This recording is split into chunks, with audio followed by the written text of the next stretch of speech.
Currently, I'm studying paramedicine. I also work part-time on the weekends as a emergency communications officer here in Prince Edward Island, and working for 911 and dispatching ambulances.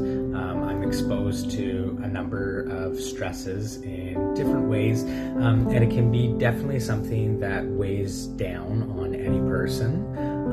And the way I deal with it is through a number of different outlets. I think it's really important to keep ourselves in check, both physically and mentally. So that means taking care of myself in different ways, such as going out and getting plenty of exercise, eating well, trying to maintain a good set of sleeping habits, and sleeping pattern. It can be difficult when, on the weekdays I do day classes, and then on the weekends I'm doing night shifts, so I'm constantly changing my sleeping habits throughout the week, and dealing with those stresses.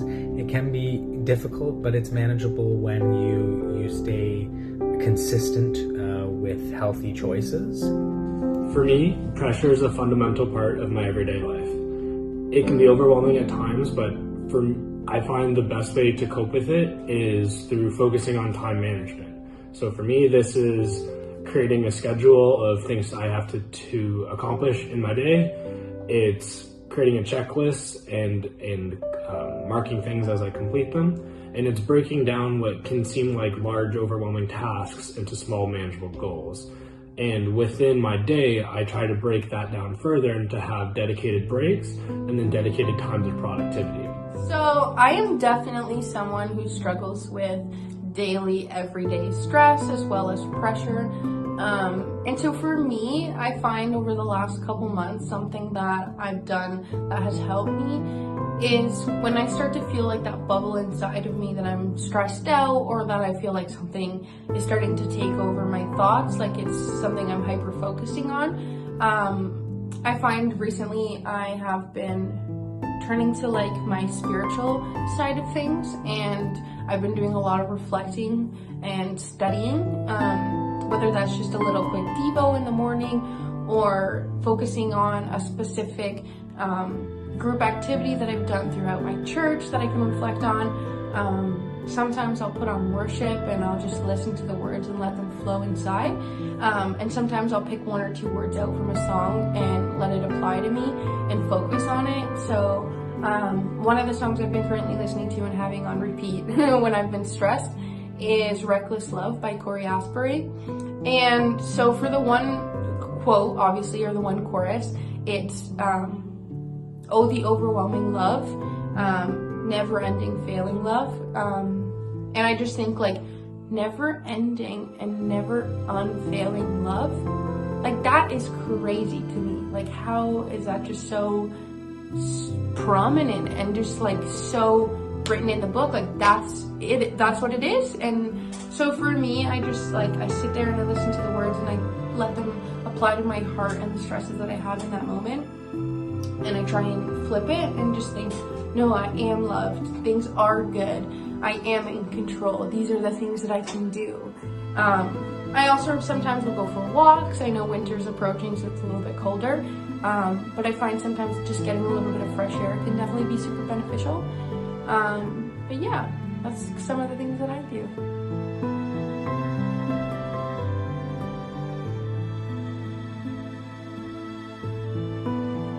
I set a lot of different goals for myself. I think they tend to help keep me on track. Personal goals, school goals, financial goals, whatever it may be. Some I'll set like to complete within a week, others maybe a few weeks, others months, others I don't have a set timeline at all. Those ones that don't have set timelines, sometimes they're a little harder to achieve, but realistically you just can't give every aspect of your life a deadline. So sometimes just writing something down, even if you know there's not a set date that you think you can achieve it by, just writing it down is sometimes super helpful. Another thing that I found super important with goal setting is just making them realistic. You don't want to write something down or set yourself a goal that you can't really achieve. Yeah, I definitely do set goals for myself because I find that it helps kind of keep me on track and what I want to do. And then one specific goal that I have right now is to get into the Faculty of Architecture at the University of Manitoba. So I'm currently in classes working towards getting accepted into that program. I do set goals for myself through my day-to-day month. I make a big calendar for myself, and there's a small section where I can write down notes of what my goals are.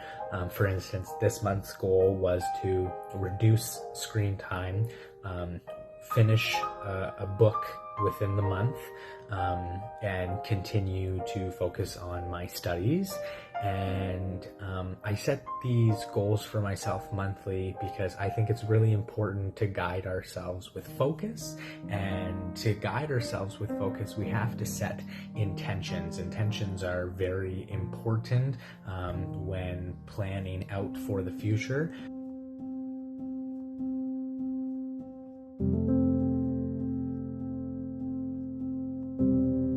So what motivates me is basically my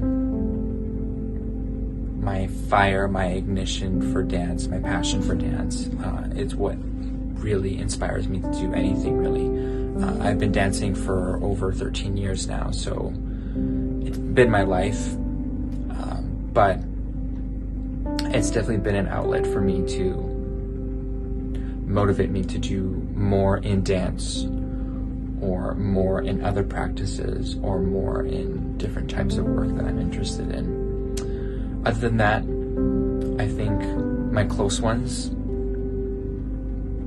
spiritually or family, community-wise, are always motivators for me. They're always people that I can go to and look up to and really find inspiration. So something that really motivates me is just like the thought of the end result, I think, and how no matter what you do in the process, it'll all lead up to the result and it'll be worth it in the end. So all the hard work and everything that you put into something, it will be worth it. And even if it doesn't necessarily work out the way you planned, it will work out however it's supposed to work out. I think I feel most motivated by the people around me and the people in my community that I see doing good things with their time on this earth and really having a positive impact on the people they meet.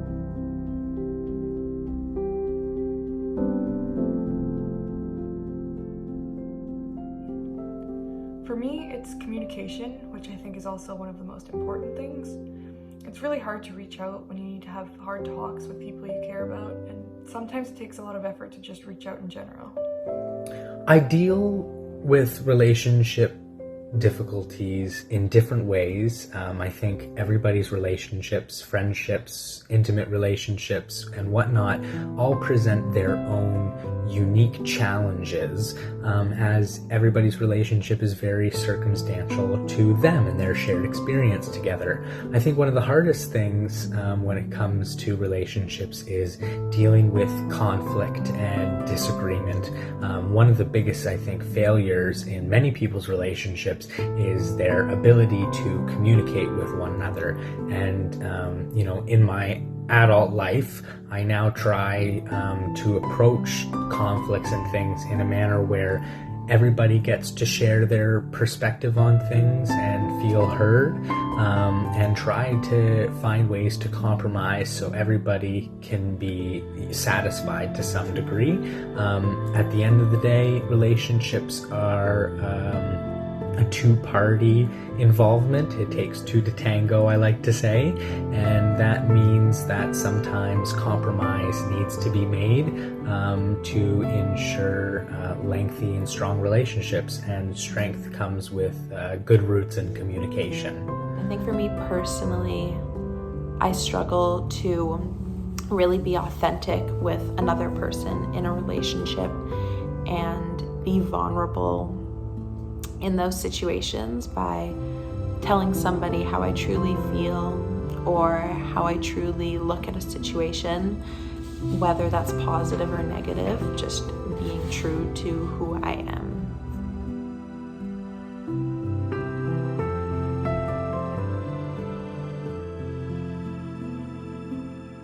The most challenging time in my life so far has definitely been the transition from high school to university. I had to leave all my high school friends and meet new people, leave my hometown, leave my family for the first time to live on my own, which was a very challenging time for me. But again, I had a great support system at the time and still do. I've had the chance to meet some amazing people along the way.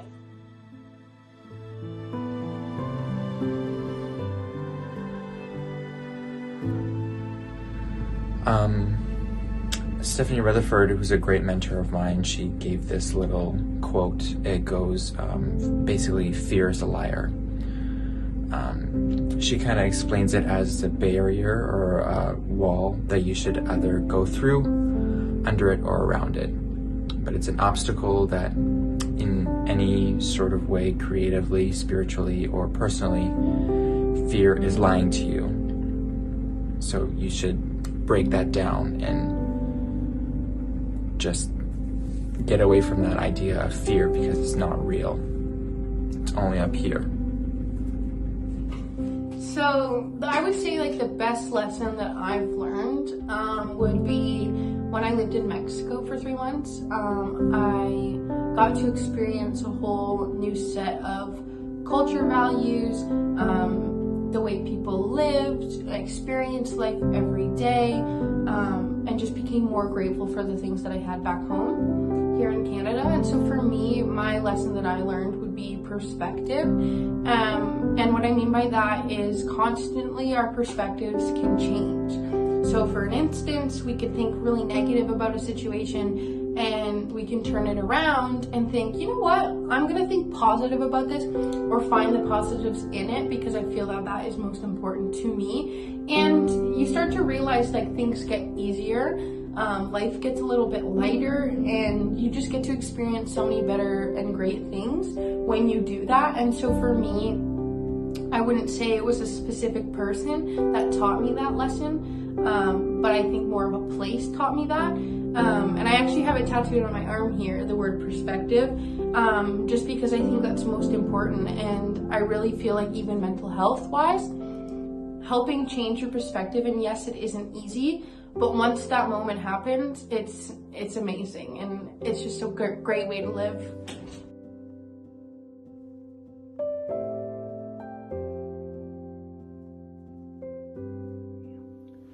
I worry a lot about the future, like if I'm making the best choices now that will make me happy in the future. The pandemic also made it hard to have long-term plans, so that also contributed to making the future scary and uncertain.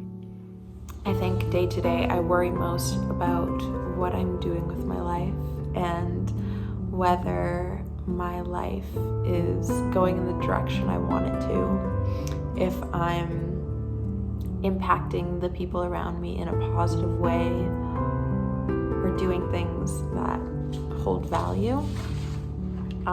I think I worry about these things just because of the pressures from society and the people around me, but also the pressure that I put on myself, because I think not everyone feels the need to do something specific with their life and, you know, live out their life a certain way.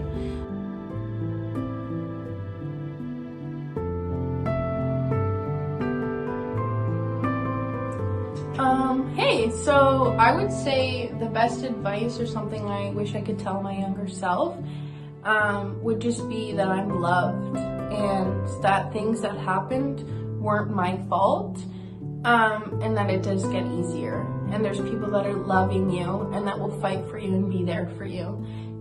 Even if you're not ready to accept it yet, there's people there for you. And so I would just tell my younger self to keep fighting and keep pushing through, and even though that bad day feels like it's the worst day ever, it's gonna get easier, and it will get easier. So I would say just keep smiling the best that you can, work through the things that you can, and just live in the moment. Because if we worried about every moment that wasn't our moment, we would get lost in our own lives. And so I think if you stopped and just focused on what you could control in that moment, life would be less stressful. Something I would probably tell my younger self is to appreciate and acknowledge the little things in life more. Yeah. Take in everything new and fun and exciting that happens in your life and really engulf that feeling and love that feeling and stay close with your close friends and love them. Something that I wish I could tell my younger self is definitely to not be so hard on myself and not worry so much about everything being the exact way I want it, because I find like looking back now, it kind of took away from a lot of maybe fun times because I was so stressed out about something and like it all had to be perfect. So now I think I kind of want to go back and just relax a bit more. I think I would tell my younger self is to simply just believe in yourself, even if others don't. I remember this being kind of a challenging thing for me when I was a bit younger, and it made me not kind of go for things that I would want to go for. But now, even today, I keep reminding myself that I'm worth it, I'm loved, and I'm capable of doing anything I put my mind to, which I think is a very important mindset to have. One thing that I'd want to tell my younger self is that a lot of the small things that you think matter in the moment, like when it comes to negative stuff, don't really matter down the line. Like a bad quiz mark or an awkward social interaction isn't going to make or break you the way that I always thought it would. Like, you'll think about it during that day, you'll think about it for the days after, maybe even weeks after. But looking back years down the road, you're not going to remember any single situation where it was a bad quiz mark that ruined your day, or an awkward social interaction or situation that you were in that you thought really mattered. Looking back, that doesn't matter as much as I always thought it would. So that's probably the one thing that I'd want to tell myself.